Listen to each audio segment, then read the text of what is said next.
Hello everyone, मैं हूं मदिया, मेरे चैनल का नाम है स्टे विद मदिया। तो आज मैं हाजिर हूं एक और नई वीडियो के साथ। और आज की जो वीडियो है वो टोटल पिगमेंटेशन पर होने वाली है। आज मैं आप लोगों को बताने वाली हूं कि पिगमेंटेशन क्या है, पिगमेंटेशन क्यों होती है, पिगमेंटेशन किस किस को हो जाती है, पिगमेंटेशन किन रीज़न्स की वजह से होती है और पिगमेंटेशन को हम किस तरह से ख़त्म कर सकते हैं। कौन है जिसको नीट, क्लीन और ग्लोई स्किन नहीं चाहिए। मैं नहीं समझती कि कोई भी ऐसी होगी जिससे साफ़ सुथरी स्किन या ग्लोई फेस जो है नहीं चाहिए होगा। कुछ स्किन इश्यूज़ ऐसे होते हैं जो हर किसी को बॉदर करते हैं, जैसे कि उनमें से एक पिगमेंटेशन है।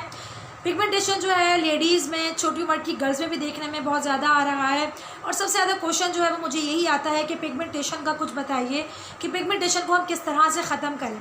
तो देखिए, मैं स्टेप बाय स्टेप सारी बात करूँगी। सबसे पहले तो मैं ये बताऊँगी कि पिगमेंटेशन क्या है। पिगमेंटेशन किसे कहते हैं? पिगमेंटेशन हम एक कलर को कहते हैं। किसी भी जैसे कि मैं एक एग्जांपल दूँ आपको, जैसे हम कोई आई शेडो दिखाते हैं या कोई लिप शेड दिखाते हैं, क्या कहते हैं, देखो कितना पिगमेंटेड है, मतलब कितना अच्छा सा इसका कलर आ रहा है। तो पिगमेंट जो होता है एक कलर को कहते हैं। जब हमारे फेस पर मेलानिन प्रोडक्शन जो है वो, जब मेलानिन का प्रोडक्शन जो है, जब मेलानिन ज़्यादा बढ़ जाता है तो वो फिर हमारे फेस पर पिगमेंटेशन हो जाती है। मतलब कि डार्क पैचेस पड़ जाते हैं, किसी को यहाँ पड़ जाते हैं, किसी को नोज़ पर, फेस पर जो है ब्राउन ब्लैक डार्क स्पॉट जो है वो पड़ जाते हैं। उसे हम कहते हैं पिगमेंटेशन। पिगमेंटेशन के कुछ रीज़न्स होते हैं किस वजह से पिगमेंटेशन होती है। अब हम इस बारे में बात करेंगे कि पिगमेंटेशन किन किन लोगों को ज़्यादा देखने में आती है, या क्या कुछ ऐसी रीज़न्स हैं जिनकी वजह से पिगमेंटेशन होती है। पिगमेंटेशन का जो फर्स्ट रीज़न है वो है कॉन्ट्रासेप्टिव पिल्स। जैसे कि जो लेडीज़ कॉन्ट्रासेप्टिव पिल्स लेती हैं उनको भी पिगमेंटेशन का जो है वो इशू होता है, क्योंकि उसके साइड इफ़ेक्ट्स में ये भी आता है। और जो लेडीज़ जिनको पीसीओडी का प्रॉब्लम होता है वो भी कॉन्ट्रासेप्टिव पिल्स ले रही होती हैं। उसके अलावा थायराइड को जिनको प्रॉब्लम होता है, उसके अलावा थायराइड के प्रॉब्लम में भी कॉन्ट्रासेप्टिव पिल्स जो है वो ले रही होती हैं लड़कियां, तो उसमें भी जो है पिगमेंटेशन देखने में आती है। उसके अलावा फैमिली प्लानिंग में कॉन्ट्रासेप्टिव पिल्स लेती हैं। तो फैमिली प्लानिंग के लिए तो मैं ये कहूँगी कि इन पिल्स के अलावा और भी बहुत सारे प्रिकॉशंस हैं, अगर आप वो लें तो बेहतर होगा, क्योंकि सिर्फ एक पिगमेंटेशन ही नहीं है, इसके जो साइड इफ़ेक्ट्स हैं वो और भी हैं। बहुत ज़्यादा साइड इफ़ेक्ट्स होते हैं इन पिल्स के, लेकिन आज हम पिगमेंटेशन पे बात कर रहे हैं तो सिर्फ पिगमेंटेशन के हवाले से ही बात करूँगी। तो इस तरह की जो पिल्स होती हैं उनके साइड इफ़ेक्ट में, इनके साइड इफ़ेक्ट्स में जो है पिगमेंटेशन देखने में नज़र आती है। उसके अलावा एंटीबायोटिक्स होते हैं। अगर हम लोग एंटीबायोटिक्स ज़्यादा ले रहे होते हैं, ओवरडोज हो जाता है हमारा, तो भी पिगमेंटेशन देखने में नज़र आती है। जैसे कि अगर हमें फ्लू हो गया है, कफ हो गया है, कोल्ड हो गया है, तो हम लोग जो है एंटीबायोटिक्स ले लेते हैं, फ़ौरन से ले लेते हैं। मतलब ज़रा सा हमें कोल्ड हुआ और हम फ़ौरन से एंटीबायोटिक पर चले जाते हैं, हेडेक हो रहा है, मतलब तरह तरह की एंटीबायोटिक्स लेते हैं हम, जिसकी वजह से पिगमेंटेशन देखने में नज़र आती है। क्योंकि इन एंटीबायोटिक्स का जो साइड इफ़ेक्ट है, उसमें साइड इफ़ेक्ट्स में से एक साइड इफ़ेक्ट पिगमेंटेशन भी है। तो अगर हम एंटीबायोटिक का इस्तेमाल ज़्यादा करते हैं तो भी पिगमेंटेशन देखने में नज़र आती है। उसके अलावा प्रेगनेंसी जो है, प्रेगनेंसी की मैं बारे में बात करूँगी। बहुत सारी ऐसी लेडीज़ हैं जो प्रेग्नेंट हैं और मुझे क्वेश्चन आते हैं कि आप भी हम प्रेग्नेंट हैं और ब्लैक हमारी गर्दन ब्लैक हो रही है, हमारी नोज़ ब्लैक हो रही है, हमारे चिन जो है ब्लैक हो रही है, मतलब जिसे हम झाइयाँ भी कहते हैं, तो वो पिगमेंटेशन ही होती है। तो उसमें क्या करें? देखें, प्रेगनेंसी में क्या होता है कि हम लोग कहते हैं, या डॉक्टर्स हमारी कहती हैं कि डाइट अच्छी करें। तो ज़्यादातर जो लोग सोचते हैं डाइट को, वो ये समझते हैं, जो कॉन्सेप्ट है हमारा वो ये, डाइट मतलब कि वेट को कम करना। तो डाइट का मतलब ये नहीं है। डाइट अच्छी करें मतलब ये है कि आप अच्छी ग़िज़ा लें। अच्छा, अच्छी ग़िज़ा लें से क्या सोचती हैं प्रेग्नेंट लेडीज़ कि खाना ज़्यादा खाना है, तो वो एक के बजाय 2 रोटी 3 रोटी कर लेती हैं। जूसेस, शेक्स वगैरह, ये सब बहुत अच्छी बात है अगर वो ये कर रही हैं, लेकिन आपको उस वक्त जो है न्यूट्रिशंस की बहुत ज़्यादा ज़रूरत होती है। उसके अलावा विटामिन्स की बहुत ज़्यादा ज़रूरत होती है। तो डाइट में जो है आपने अपनी मल्टीविटामिन्स ये सब लाजमी ऐड करने हैं। खाना तो आप खा रहे हो, अच्छा खाना ले रहे हो, बहुत अच्छी बात है, लेकिन उसके अलावा जो हमारे मल्टीविटामिन्स हैं वो हमें लाजमी लेने हैं। प्रेगनेंसी मुझे भी हुई है, लेकिन सीरियसली मुझे कभी भी प्रेगनेंसी में ये जो पिगमेंटेशन का इशू है, अल्लाह का शुक्र है, मुझे कभी भी इस चीज़ को फेस नहीं करना पड़ा प्रेगनेंसी टाइम, कि मेरा फेस या मेरा नेक जो है वो ब्लैक हो रहा हो, मुझे झाइयाँ हो गई हो। अल्लाह का शुक्र ऐसा नहीं हुआ। क्यों? क्योंकि मैं पूरे 9th मंथ तक जो है मल्टीविटामिन्स अपने नहीं छोड़ती हूँ। हाँ, उस वक्त ये होता है कि वो मल्टीविटामिन्स जो होती हैं आपकी गायनी जो है वो आपको प्रिस्क्राइब करके दे रही होती हैं कि आप ये वाले लो, या जो भी उस सिचुएशन में उनको ज़्यादा बेहतर लगता है वो बताती हैं। तो मल्टीविटामिन्स आपने लाजमी लेने हैं क्योंकि उस वक्त आपको बहुत ज़्यादा ज़रूरत होती है। और सच में अगर अभी जो न्यू प्रेग्नेंट हैं, जो न्यूली मैरिड हैं, तो उनको भी मैं बताना चाहूँगी कि अगर आपकी प्रेगनेंसी है या हो चुकी है 1 मंथ या दूसरा मंथ लग चुका है, तो आपने मल्टीविटामिन्स लाजमी लेनी है। अपनी गायनी से आप बात करिए। और वैसे तो कुछ होती हैं जो जाती ही नहीं है, हमारे अक्सर ये देखने में आता है। वैसे तो काफ़ी लोगों को माशाल्लाह अवेयरनेस हो गई है कि हमें प्रॉपर 9 मंथ तक चेकअप कराना चाहिए अपना, क्योंकि नहीं पता होता हमारे अंदर किस चीज़ की कमी हो रही है। तो वो डॉक्टर जो आपके कंसल्टेंट वो साथ साथ आपकी चीज़ों को लेकर चलती रहती हैं। लेकिन ज़्यादातर ये भी देखने में आता है कि कुछ जो है वो वेट करती हैं 5 मंथ का, 6 मंथ का, उस वक्त जाके जो है वो अपने डॉक्टर से कंसल्ट करती हैं कि हमें जो है 5 मंथ हो गए या 6 मंथ हो गए। तो प्लीज़ ऐसा मत करिए। आप अपने फर्स्ट जो मंथ है आपका प्रेगनेंसी का, जैसे आपको पता चल जाता है कि आपने कंसीव कर लिया है, तो आप अपने डॉक्टर से कंसल्ट करो, अपनी गायनी से, और वो फिर आपको जो है प्रॉपर लेकर चलेगी किस तरह से आपने क्या मेडिसिन लेनी है। मल्टीविटामिन्स आप लोग लाजमी लेना। जो न्यूली मैरिड है मैं उनसे भी बात कर रही हूँ, और जो नहीं लेती थी, तो प्लीज़ अगर आप मल्टीविटामिन्स लेते हो तो सच में आप खुद देखना कि आपको इस चीज़ का इशू होगा ही नहीं, कि जो आपकी ब्लैक और ये नेक मतलब जो पिगमेंटेशन का इशू है वो आपके साथ बिल्कुल भी नहीं होगा इंशाल्लाह। क्योंकि मल्टीविटामिन से आपके जो न्यूट्रिशंस हैं, जो विटामिन है, जिस चीज़ की भी कमी है वो मल्टीविटामिन आपकी जो है पूरी करती हुई चलेगी। तो इसलिए 9 मंथ तक आपने मल्टीविटामिन अपने लेने हैं। कैल्शियम की कमी हो जाती है, आयरन की कमी हो जाती है, बहुत सारी जो चीज़ें वो हमें नहीं पता चल रही होती हैं, लेकिन जो हमारी कंसल्टेंट होती हैं वो हमें बताती हैं कि आपने ये लेना है, ये लेना है। और टाइम टू टाइम वो चेंजिंग भी अगर करनी होती है तो वो आपको जो है चेंज भी करती हैं। और जो प्रेग्नेंट नहीं है, मैं तो वैसे ही आपको कहती हूँ कि मल्टीविटामिन्स आपने लेनी है, क्योंकि जितने हज़ारों जो प्रॉब्लम्स हैं आपके वो मल्टीविटामिन से ही ख़त्म हो जाते हैं। जैसे कि मेरी एक मल्टीविटामिन पे प्रॉपर वीडियो है कि मल्टीविटामिन्स क्या काम करते हैं और मल्टीविटामिन्स हमें क्यों लेने चाहिए। थर्ड रीज़न जो है वो है कि कुछ ड्रग्स जो हैं, मतलब जो कुछ मेडिसिन हैं वो ऐसी हैं जो हमारे लिए सन को जो है मतलब सनलाइट को जो है हमारे लिए बहुत ज़्यादा सेंसिटिव कर देती हैं, सेंसिटिविटी पैदा कर देती हैं सन से।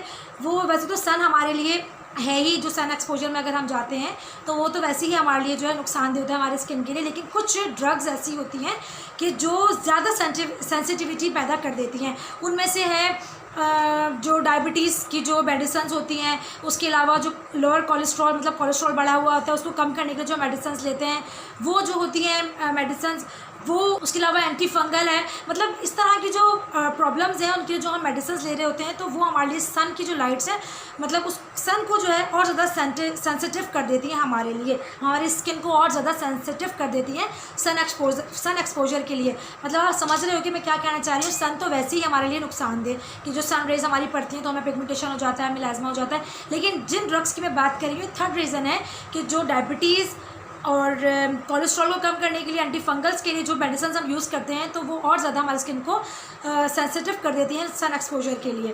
तो उसके लिए क्या है कि आपने सन ब्लॉक लाजमी यूज़ करना है। 50+ यूज़ करना है। वैसे तो मैं 100+ यूज़ करती हूँ और मैं यही कहती हूँ कि 100+ ही यूज़ करें, लेकिन अगर नहीं मिल रहा है आपको कोई अच्छा सा 100+ वाला तो आप 50+ तो लाजमी यूज़ करें। अब बात आ जाती है कि इन सबको हम ख़त्म कैसे करें, कैसे रोकें।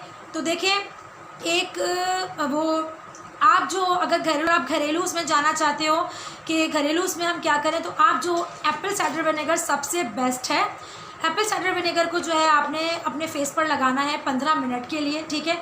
अगर जिन लोगों को बहुत अच्छे से सूट करता है तो वो रॉ एप्पल साइडर विनेगर अपने फेस पर अप्लाई कर सकते हैं रात में, दिन में नहीं यूज़ करना है। क्योंकि देखिए एप्पल साइडर विनेगर जो है वो एसिड इन नेचर होता है, और जो भी चीज़ एसिड इन नेचर होती है मतलब उसके अंदर एसिड की प्रॉपर्टीज़ शामिल होती हैं, तो वो 110% आपके सन टैन, डार्क स्पॉट्स या पिगमेंटेशन को लाइटन करने में हेल्प करती हैं। क्योंकि उनकी नेचर में एक एसिडिक इन नेचर उन्हें कहा जाता है इन चीज़ों को। तो एप्पल साइडर विनेगर जो है वो आप रात में अप्लाई करो 15 मिनट के लिए अपने फेस पर। अगर आपको सूट करता है तो रॉ जो एप्पल साइडर विनेगर है वो अपने फेस पर आप अप्लाई करो 15 मिनट के लिए और उसको वॉश कर लो, और रात में ही यूज़ करते हैं इस तरह की जो चीज़ें होती हैं, ठीक है। और जिनको सूट नहीं करता है तो मैं पहले अपनी वीडियो में बता चुकी हूँ, ओपन पोर्स के लिए एप्पल साइडर विनेगर जो है ओपन पोर्स के लिए बहुत ही अच्छा वर्क करता है। तो वो अगर आपको रॉ सूट नहीं करता है तो आपने जितना एप्पल साइडर विनेगर लिया है उतना ही आपने उसमें पानी ऐड करना है और उसके बाद फिर आपने अपने फेस पर उसको कॉटन बॉल की हेल्प से अप्लाई करना है और 15 मिनट के बाद आपने फेस वॉश कर लेना है। ये आपने रेगुलर करना है अगर आपको हायर पिगमेंटेशन है तो, और अगर हल्की फुल्की है तो आपने ऑल्टरनेट डेज पर इसको अप्लाई करना है। उसके अलावा अगर आप घरेलू उसमें जाना चाहते हो तो पोटैटो है। पोटैटो भी ब्लीचिंग एजेंट होता है, वही मैंने जैसे कहा कि एसिडिक इन नेचर होता है, उसके अंदर ही ब्लीचिंग एजेंट शामिल होते हैं। तो पोटैटो का आपने क्या करना है, छोटे छोटे पीसेस कर लेने हैं और ब्लेंडर में उसको ब्लेंड कर लेना है।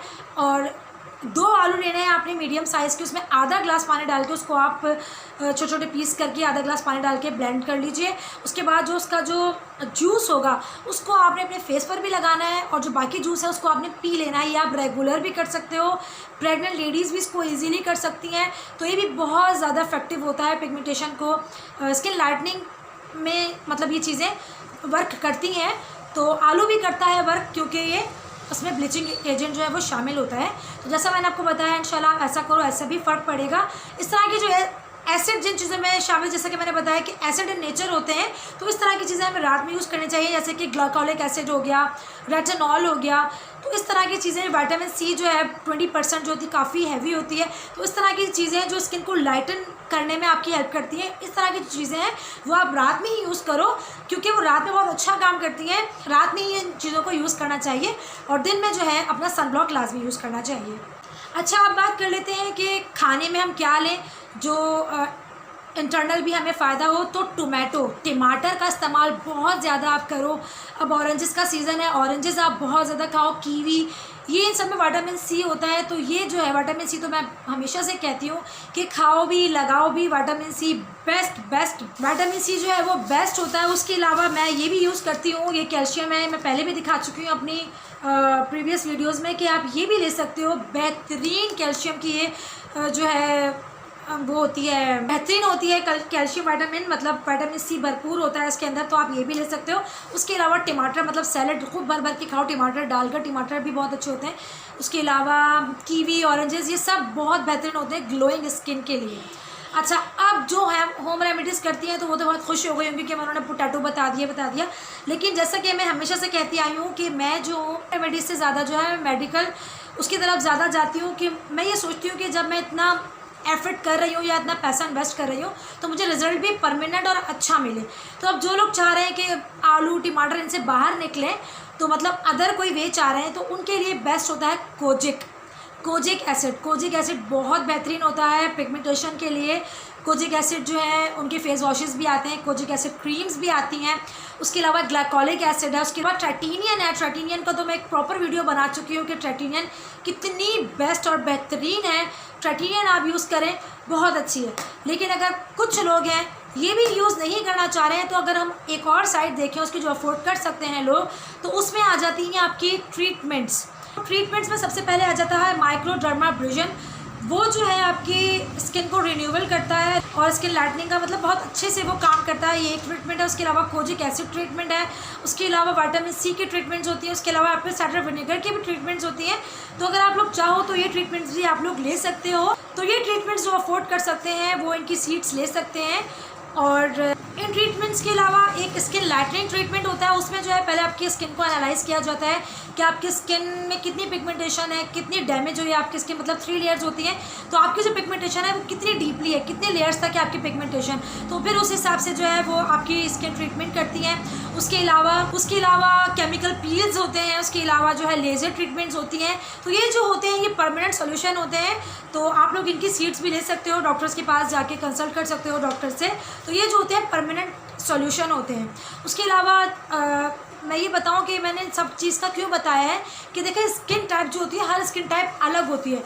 कुछ स्किन टाइप पर जो है हमारी जो क्रीम्स होती हैं, जिस तरह कि मैंने बताया, जो हमारे एसिड्स होते हैं जैसे ग्लाइकोलिक एसिड हो गया, हमारा कोजिक एसिड हो गया, या हमारी ट्राइटिनियन क्रीम हो गई। तो कुछ स्किन टाइप्स होती हैं जिन पर यही चीज़ें वर्क कर जाती हैं और हमें किसी डॉक्टर से कंसल्ट करने की ज़रूरत नहीं पड़ती है। लेकिन कुछ जो स्किन होती है वो इस टाइप की होती है कि उनका जो पिगमेंटेशन होता है वो डीपली होता है, बहुत ज़्यादा स्किन डैमेज हो चुकी होती है। तो उनको जो है फिर स्किन ट्रीटमेंट की ही ज़रूरत पड़ती है। जब जो ट्रीटमेंट्स मैंने आपके साथ बताए हैं, माइक्रोडर्मा ब्रेजन हो गया, केमिकल पील्स हो गए, लेज़र ट्रीटमेंट्स हो गए, स्किन लाइटनिंग हो गई, एप्पल साइडर विनेगर की ट्रीटमेंट्स होती हैं, विटामिन सी की होती हैं।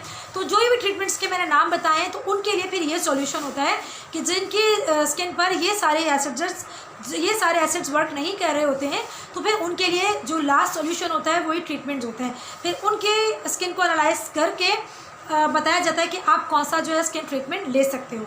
तो उम्मीद है कि ये जो मैंने आज आपको सारी इन्फॉर्मेशन दी पिगमेंटेशन के हवाले से, कि पिगमेंटेशन क्यों होती है, पिगमेंटेशन क्या होती है, पिगमेंटेशन को हम कैसे रोक सकते हैं, पिगमेंटेशन को ख़त्म कैसे कर सकते हैं, तो इन सब के बारे में आपको पता चल गया होगा। और मल्टीविटामिन्स का मैं फिर कहूँगी कि प्लीज़ प्लीज़ प्लीज़ मल्टीविटामिन्स अगर आप ऐड करते हो अपनी लाइफ में, तो बहुत सारी प्रॉब्लम का जो है ना सोल्यूशन यही निकाल देंगे आपकी मल्टीविटामिन्स।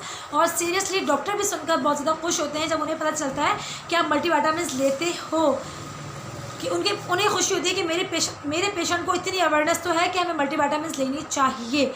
और ये एक ऐसी वो होती है और ये एक ऐसी चीज़ होती है कि आप बगैर डॉक्टर से पूछे बगैर ही मतलब आप मल्टीविटामिन्स अपनी लाइफ में इंक्लूड कर सकते हो। तो बहुत सारी मल्टीविटामिन्स मैंने वीडियो बना रखी है, आप चाहो तो देख सकते हो। जो भी आपकी रेंज में है, जो आपके बजट में है, जो आपको अच्छी लगे वो मल्टीविटामिन्स आप खाओ लाजमी।